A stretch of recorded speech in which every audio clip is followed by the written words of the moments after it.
Hey, welcome everyone. This is Lawrence King with Building Top Agents. I'm here with my guest, Megan Gillispie. Megan, welcome to the show. We're going to be talking about Airbnb. Megan is a Airbnb host and co-host. Megan, give us a little bit about you, where you're from, what you do, how you got started. Give us all the goods.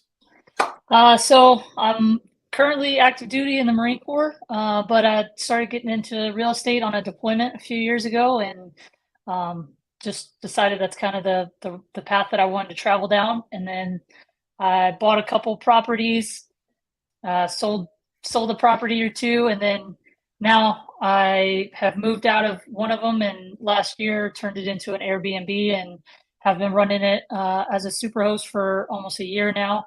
And just recently, I've kind of transitioned over to helping other people run their Airbnbs or helping property managers run a short-term rental side of their maybe long-term rental business. So helping them get into that other portion of the rental business. Okay, And what inspires you to get involved with the Airbnb space, like opposed to like long term rentals? What inspired you to get into short term? so when I was looking at moving from one house to the other, again, just trying to accumulate as many properties as possible, as any like aspiring real estate mogul does. Right. Um, I was looking at renting out the property I was moving out of long term, and it wasn't really making the money on those projections that I thought it should be making or that I wanted it to be making. And then looking at hiring a property manager, I was taking even more out of that. So I was going to end up barely breaking even, if not maybe even some months like being in the negative. So I started looking at other ways to make that property valuable to me. And one of the things that I discovered was short-term rental, Airbnb, Verbo, midterm rental with furnished finders. So doing all these different timelines compared to just a long-term rental. So So you it, mentioned mid. So I know everyone's heard of Airbnb, but what you mentioned midterm rental. What is that exactly? midterms, usually more than a month, um, probably anywhere from like a month to 6 months. So you're in that midterm, right? So you're not doing short term stays as like 3, 4, 5, maybe even a week or two. You're past a month, usually more than 28 days, and into multiple months, but not up to a year. I mean, that's you're talking long term at that point. So anywhere from like a month to 9 months is really what I consider midterm rental. Okay, so that's kind of like if you have traveling nurses or any like corporate people looking to house their employees temporarily longer than Right. 30 days period. Okay, and then is it typically any restrictions on that in in any area? Like, where do you? Um, Usually, I mean, what I've kind of found and discovered is the regulations have kind of been more geared towards short-term rentals. So, for instance, here in Beaufort, anything that you're running on less than a month-long stay is considered short-term rental. So anywhere up to that 30-day mark is a short-term rental. So you fall into the regulations for those, which is paying a higher tax. You have to have a business license. It has to Okay. be within a cap of a certain area. Whereas midterm rentals, now you're beyond that 30 days. They consider you more of a landlord. So you, depending on your area, can still get short-term profits, but Yeah. not as many regulations. So it's kind of satisfies everything that you're looking for, and maybe will allow you to do something in a highly regulated area. And then as far as okay, so what are, I get the midterm. What are some of the successes you've had with like the Airbnb? Tell us a little bit about the wins, basically. I know you The got some losses, but tell us about the oh wins. yeah, the losses don't get me started on that. Right. The first year, like you kind of want to take your losses, right, on tax Yeah. returns. But I think wins is, I mean, just having a pretty high occupancy throughout since I've started. I mean, don't I haven't April's kind of okay, and then beyond that, I'm kind of hurting right now. So it's trying to figure out everybody's this economy thing. So, but last year had probably anywhere between 60 to 90% occupancy throughout the entire year last year. And then even Okay. some months it was 100% occupancy. I got some of those midterm renters in there, and then just making more per night than I ever really kind of thought I would. And I thought I was going to start at like 185. I was like, if I can make 185 a night, I'm good. I'll cover my bills That's at like huge. 60% occupancy. And then, started using some of these integrations and smart pricing and stuff like that. And I've booked nights that are like 450 Wow. for So weekend you days and went from holidays. 160 to 400 plus. Yeah, so I was like 185, and oh man, that'll pay the bills. And then I've booked nights that I never thought ever that it would be worth that. But you start talking about demand and market conditions and stuff like that. So using a lot of these integrations and smart pricing tools has like just blown it up further than I even thought it would. So. And so these tools that you're using, I mean, I'm assuming they're kind of inexpensive, or are they pricey? If like someone wanted to get started, like a brand new rookie, they're going to need tools, right? Yeah. And how much is that? How much are you budgeting per month? Like how much is that becoming a factor into your ROI at the end of the day, every month, every year? So it's all based on what you're comfortable with. So you can run some of these like if you have one property, right? And you're like, well, I'm really tight on money. I don't know how this is going to go. You can throw that thing up on Airbnb, and all that will come out of what the guest pays. So they pay for your Airbnb service fee. But if you want, and they have smart pricing tools through Airbnb, they may not be as smart as some of the ones that are out there and like pulling data from other areas and platforms and things like that. But they are out there, and you can do those on a smaller budget. I used Beyond Pricing before. Right now I'm using smart pricing through Price Labs, and that runs me about, I think it's about $20 a month. And then I pay the extra $10 a month for my neighborhood. So it gives me neighborhood data so I can actually see comps in the area. And that's on the same platform that doesn't.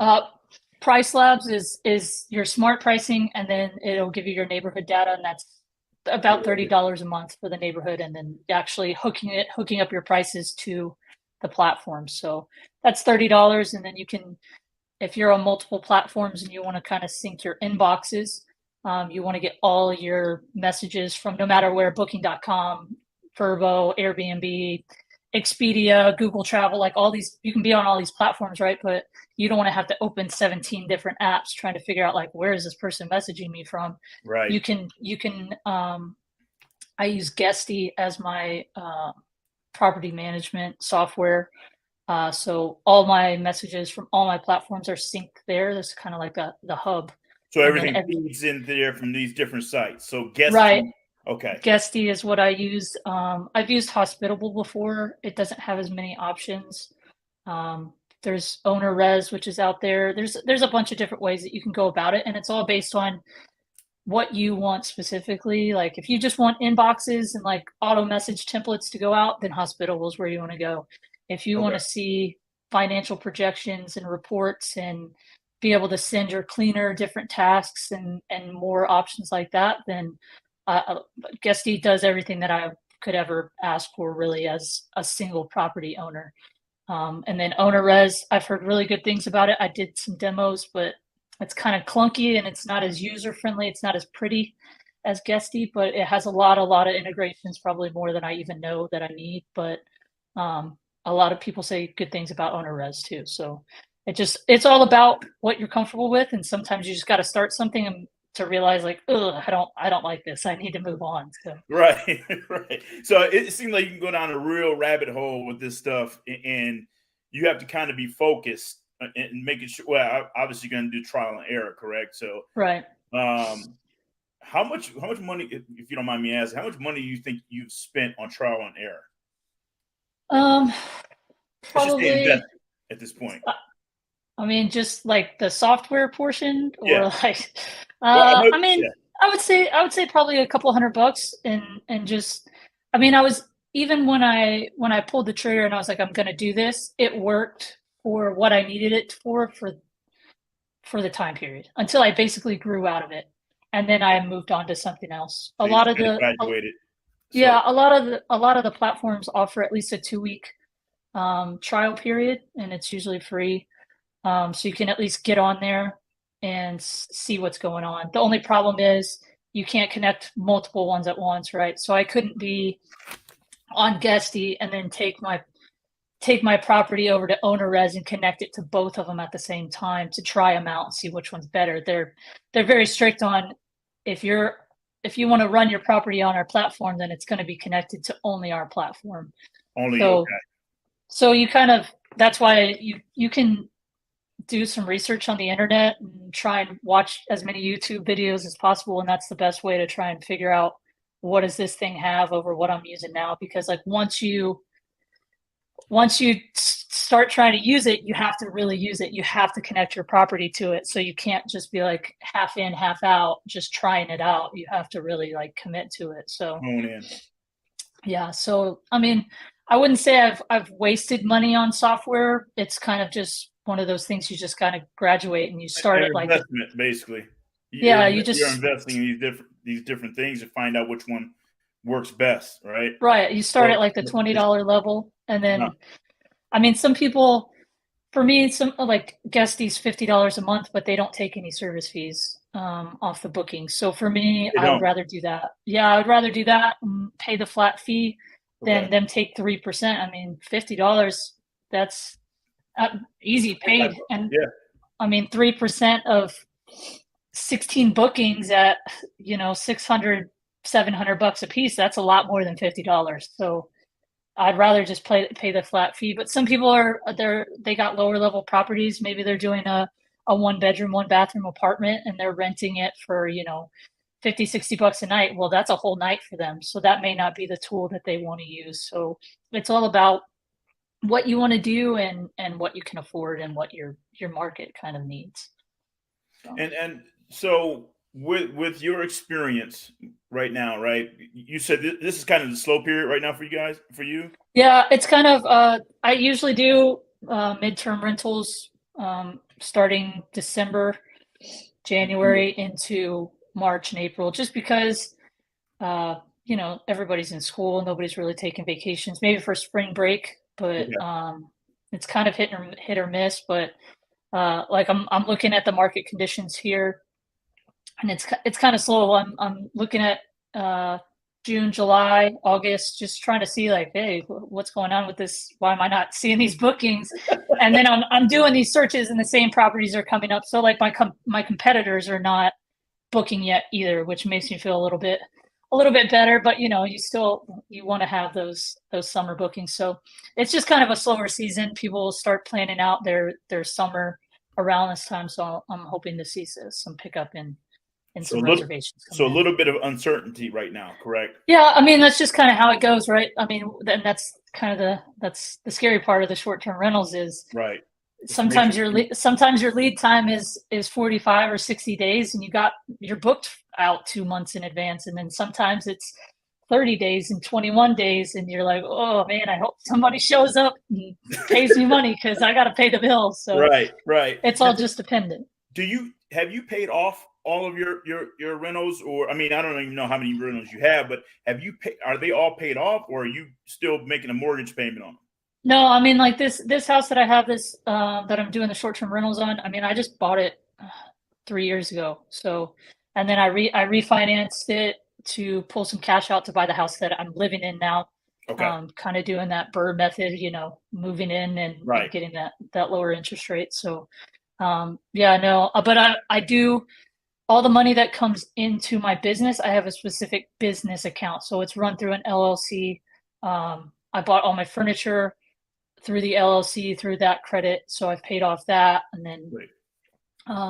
kind of structured it that way. So no, none of my properties are paid off, but it's paying for itself at this point. So I haven't had Okay. to make any of the mortgage payments or anything like that for since I've started. So Okay. And then, dealing with like midterm leases, short term, obviously, how do you handle, like, I know you probably had a difficult guest. Like, give us a situation where have you ever had any unauthorized parties, difficult guests to deal with? Because you're taking this thing on by yourself. I mean, you don't have like a property manager really managing these calls, these texts that you're probably getting. Have you dealt with anything like that in any situation? Yeah, I mean, I haven't had any unauthorized parties. Okay. I'm You're luckily lucky. I've yeah, You're lucky. haven't had to deal with that. But I have had some difficult guests. They've like tried to sneak in a dog, and then they unplug the security system, and then they turn the AC down to like 62 when it was 105 degrees outside, and like damage the system. So I've had some of that, and it's just maintaining professionalism like throughout it, right? So instead of sending them a message like I saw you unplug the security system, just be like, hey, I got a notification that the security system's offline. Is there any issues at the house? I just want to make sure you guys are good. And so it's just like all about the way that you handle the situation, right? Because at the end of the day, those people are going to write your review, and how Right. you treat them is going to be public. So um, if you're running a bad business, it's going to be very apparent very quickly, and it's going to start affecting it. I mean, you can only people freak out about one bad review. So it's all about maintaining that professionalism and just drawing those lines, and making sure that if you're not comfortable with something, then you need to immediately notify the guest. You need to immediately touch base with them, and not let it like just kind of sit there and, oh, they have 18 people at my one bedroom at one bathroom house. Like, no, you need to immediately get in contact with them and try and remedy the situation. And one of the good things about some of the platforms, at least Airbnb, is they act as that mediator, right? So as soon as you have a problem with the guest, immediately notify Airbnb. Hey, they unplugged my security system. Hey, they tried to sneak in a dog. And it may seem like, oh, you're being petty, but then when I had to go after that same guest for the damage to the rugs that the dog caused, and then the damage to the AC system where I had to have a service technician come out, and it was $350. When I went to them, I was like, hey, I have all these extra cleaning fees, and the rug's damaged, and I have to pay for this. Um, I need you to pay for it. And the guest just kind of ghosted me. Well, now Airbnb has a history of seeing how I've interacted with this guest, and that they were an issue from the start. And so they get involved and like kind of go after that guest. Like, hey, you need to pay for this. Hey, you damaged this property. The owner's requesting this, and they have proof. You need to pay for this. And then if for some reason that guest just flat out refused to pay, Mhm. and Airbnb, says it's a valid cost, it's a valid damage set or whatever it is, they actually cover it under air cover. So they paid me actually before the guest paid me, and then the guest ended up paying after they did. So it ended up like some back and forth, but Airbnb eventually got them to pay, and if they didn't, they were going to pay me for the damages. So that's Okay. kind of So one of the good things about being on the platform. yeah, I was gonna say. So I think we talked about a little bit offline about air cover. What exactly is air cover? Is that like an insurance? Like, what does that cover really?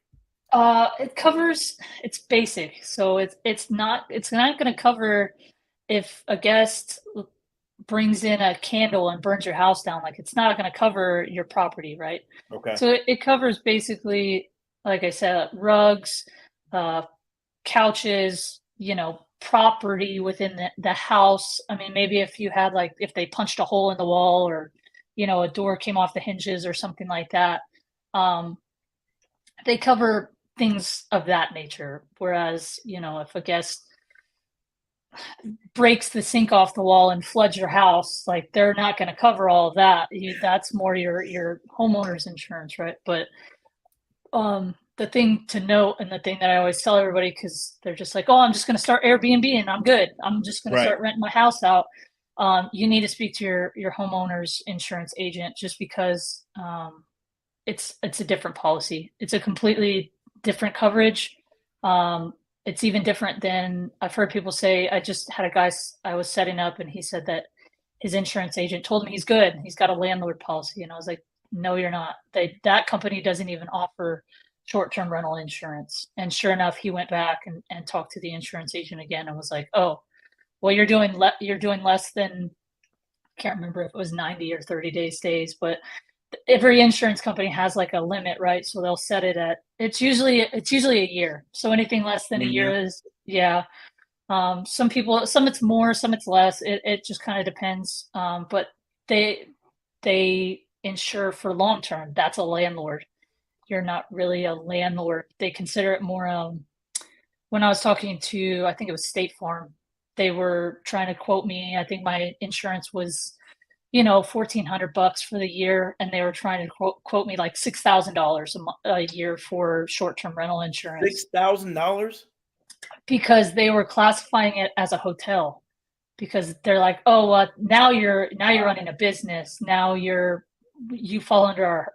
This sounds like a hotel.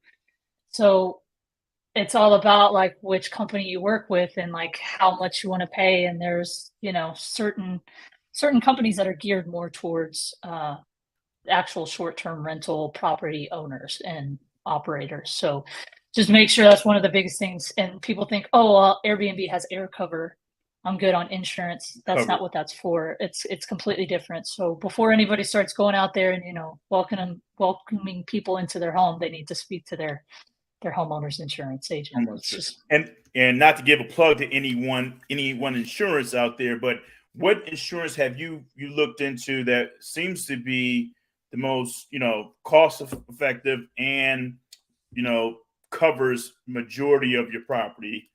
um I I just renewed mine, so I have a American Home Modern. American Uh, Homeowner. and I went through Steadily, which is like I guess the third party, you know, insurance finding company, I guess, and just kind of told them what I was looking for, and they are the ones that connected me to American Home Modern, and so that's who my policy is through.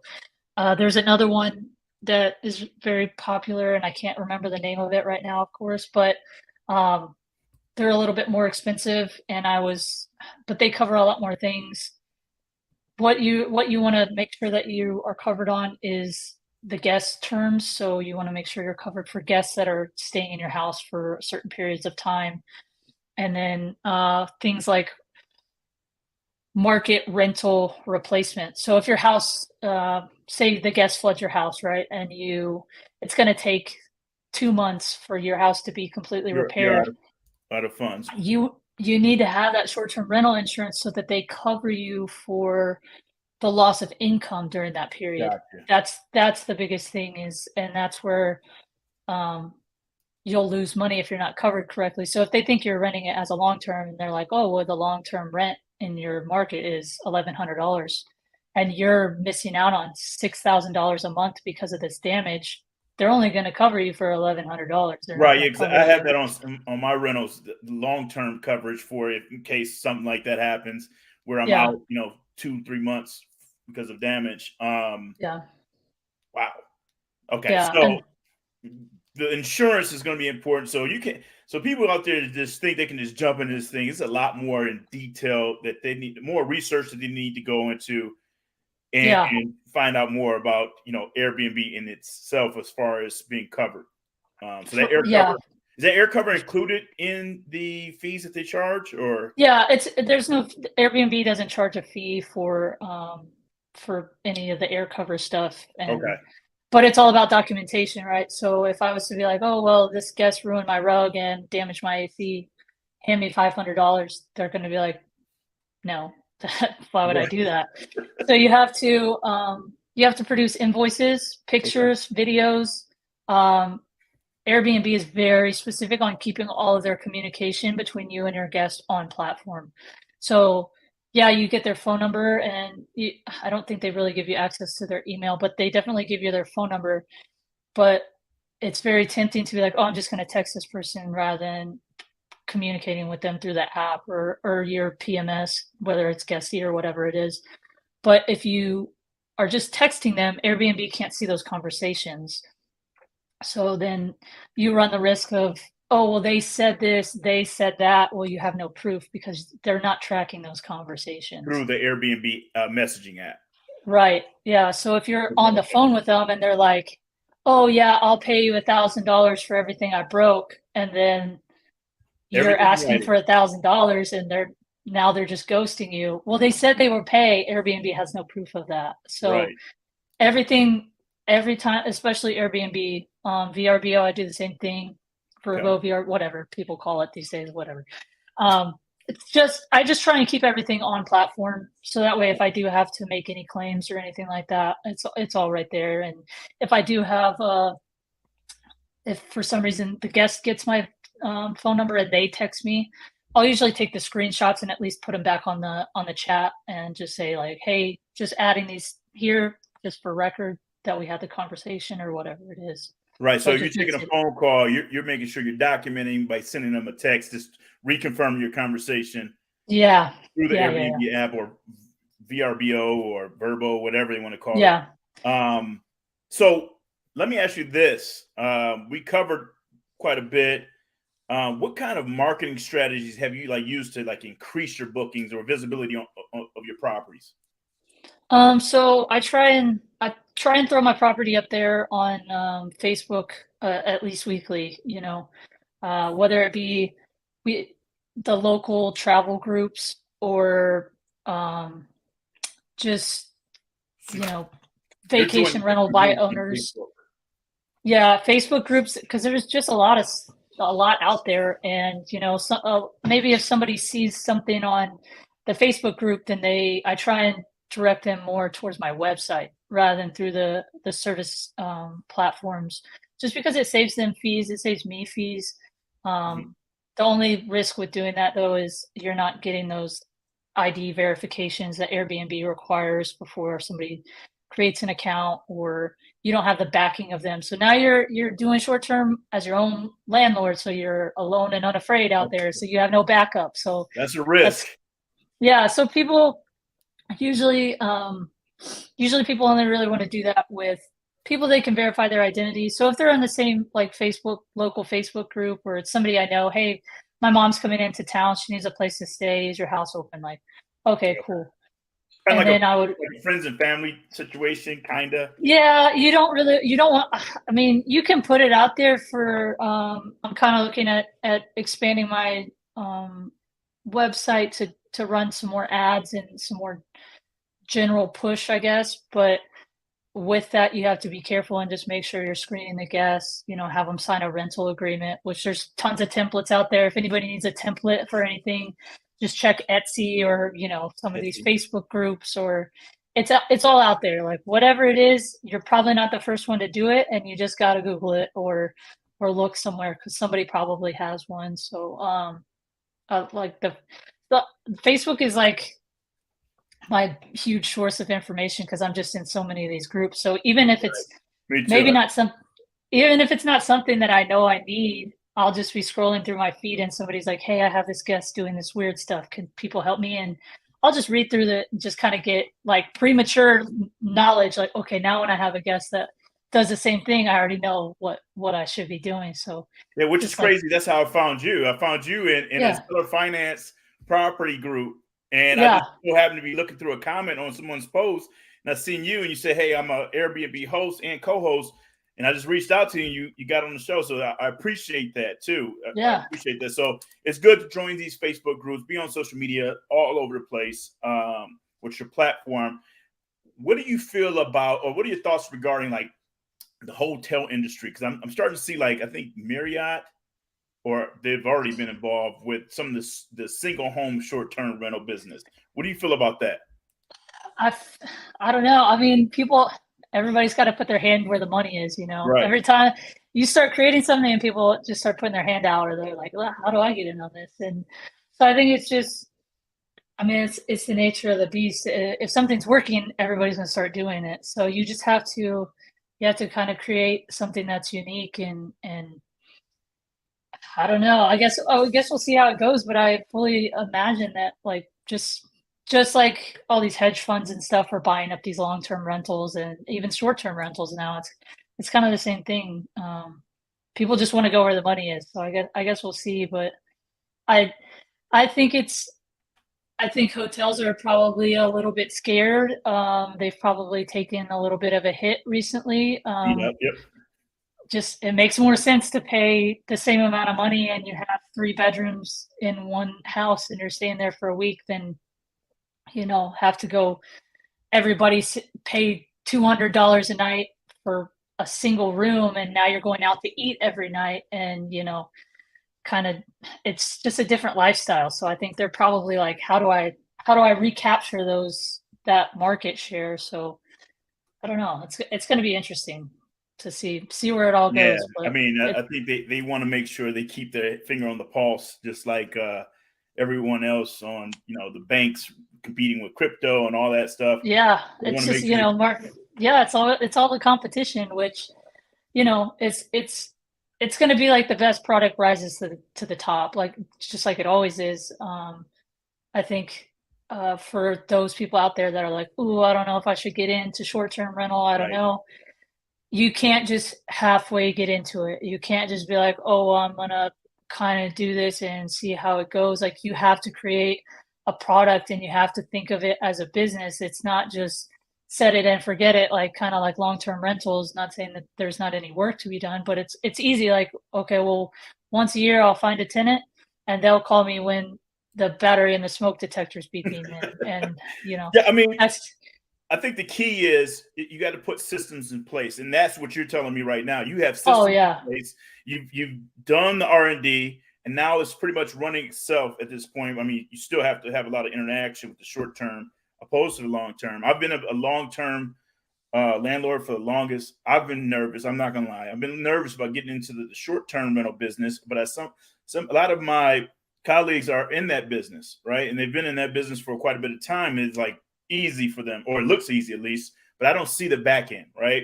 So for you, what site or hosting platform do you find the most value in ROI and ease of use for short-term rentals? um, it Guesty is like my thing. Like that is Guesty for Host is what I use. There's Guesty for Pro. Guesty for Host used to be my porter.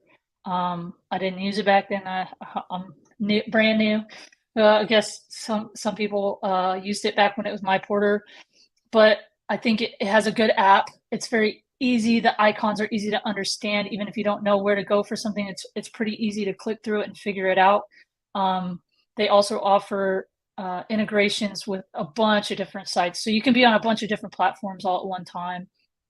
Um, and all that stuff, centralized inbox, centralized calendar, sending that calendar to my cleaner so I don't have to send her a text message every time it sends it. It'll either send her a message or she has literally an active link where she can just pull it up and see like, oh, for the week, this is what I got. Oh, for the month, this is what I got. And it'll update it in real time. So Okay. I get a booking, I get a cancellation, it'll update it so she can see that. And Um, how many housekeepers do you have, or do you keep on rotation? Do you have that, or Um, I just have one right now. I have a couple other that I have their number, backup? um, just as a backup. Yeah, you never want to just be in like a one cleaner situation because you just never know. Right. Um, yeah, it's not good. I'll tell you right now. The thing, the worst day of being a short-term rental owner is figuring out that your housekeeper cannot show up that day, and you're just like, oh my God, this is the day. Was Uh, it's you're just like coming off the bench like, oh my, this is about to be so miserable because right, I'll tell you especially right now. if it's not close, if it's not close by to you where you're located. That's Oh that's yeah, the I tough couldn't even situation. imagine because yeah, that would be a whole nother thing. So yeah, just always having a bunch of numbers that you can call in case of emergency. That is the key because I'll tell you right now that some people have passions. Their passion is cleaning houses and turning over vacation rentals. That is not my passion. That is not Right. something that I enjoy Right. doing. So Mine either. And yeah. that being said, this show is pretty much for realtors that's in this business that may have clients such as yourself looking for rentals, short-term rental business, and a short-term rental business. So what advice would you give to realtors? Like, what are you looking for in a realtor?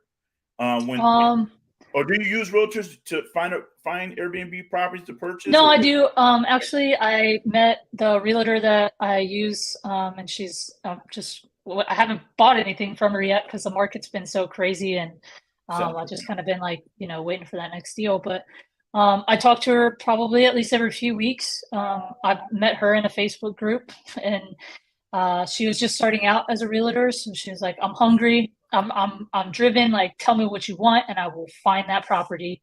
And she'll bring me stuff. I'm on her email list, obviously, so all of her feeds coming in on a daily basis. But she's just easy to talk to. She wants to learn. So when I'm talking about what area of town, oh well, why would you want to be in that area of town? Well, the regulations are less in that area of town. So I think for realtors, like, just knowing where you bring value to your client, like, oh well, hey, I've got this house in this part of town. The regulations aren't as strict over here, and I know they're under the cap. So this property, if you can get it like running in the next month or two, like, boom, easy short-term rental. Whereas like somebody may be looking at properties and just like looking for a deal, but you look at the house and you're like, oh well, I know that area you can't do a short-term rental. Like right now, one of my clients is he's running into the issue of he's in an HOA, right? So yeah, the HOA will always get you. But actually the county is the one that just put some regulations in place saying that unless the HOA says specifically in their covenants that you can run a business within the neighborhood, you can't apply for a short-term rental license. So as a realtor, those people, like, they thought they were good. They thought, well, we're going to be able to at least run like a midterm rental or short term, but maybe some longer stays or something like that. And now they're running into this like, oh well, we don't even know if we're going to be able to qualify for that depending on the county regulations. So I think for a realtor to be like valuable to me as a like short term rental investor is just really knowing the regulations and then knowing like what areas of town are popular for short term rentals. Like, you're not going to want to stay somewhere that's like really far out of town. If you're a visitor flying into the airport right down the road, you're not going to want to then, take a 45-minute Uber drive. So it's all about, putting your mindset of, if I was going to rent a house, what would be valuable? Oh, it'd be cool to be near everything where I can walk. It'd be nice to be near the stadium that I'm going to or something like that. So I think just for realtors to bring value to investors is just know the area and know what markets are good for short-term rentals. And the regulations is like big. People don't know about regulations and they just think I can just start up this short-term rental wherever. And I'm sure, like, I know like out in California and even here, small town, like in the neighborhood where, yeah, Las Vegas, yeah, where my house is, that neighborhood's reached the cap. So they can't, even if I bought the house the house right next door is a short-term rental now. But that's part of the reason, right? So the entire neighborhood can't be short-term rentals. So you have to know as a realtor, like, oh, this area is capped out, man. It might be a really good deal, but you're not going to be able to make the profit. So you're going to have to pivot and come up with a new solution for making that profit that you need, especially with interest rates, just because people are like, oh, short-term rentals the answer, right? I'm gonna bring in 3 times the income and I'll be able to cover this, hard money loan or whatever. Well, it takes a lot of money to get started and there's a lot of regulations. And so sometimes you think that good deal in that good part of town, well, sorry, you can't short-term rent there. It's not allowed. So as a realtor, just knowing the area and knowing what brings value to of short-term rental property. Awesome. Megan, I appreciate this time today. This has been a wealth of knowledge. We talked offline. You've been nothing but providing straight value to me. So I appreciate you taking this time and getting on here. Where can people find you at, Megan? I have my website up for the short-term rental management consulting business that I do. So I help people, set up their system, set up their listing, put their photos in order and all that stuff. So you can find me at swellmanagementsolutions.com. And then I'm on Facebook in a bunch of groups. Megan Gillispie. Gillispie is how you spell my last name. And usually once I spell it once, people remember it forever. So I'm on Facebook. And then one of the things I'm looking into is I'm trying to get into like more of a social media push and merging all my websites together. So going through a bit of a rebranding period. So you may not be able to find me now, but definitely the website for sure. Okay. Email. So Awesome. And I'll yeah. make sure we put it in the chat on the show here. Thank you, Megan. I really appreciate this time. I'm Lawrence King. We're building top agents. Every single week, we're bringing great value to agents on this channel. Thank you so much, Megan. We'll talk to you soon. Thank you. Take care.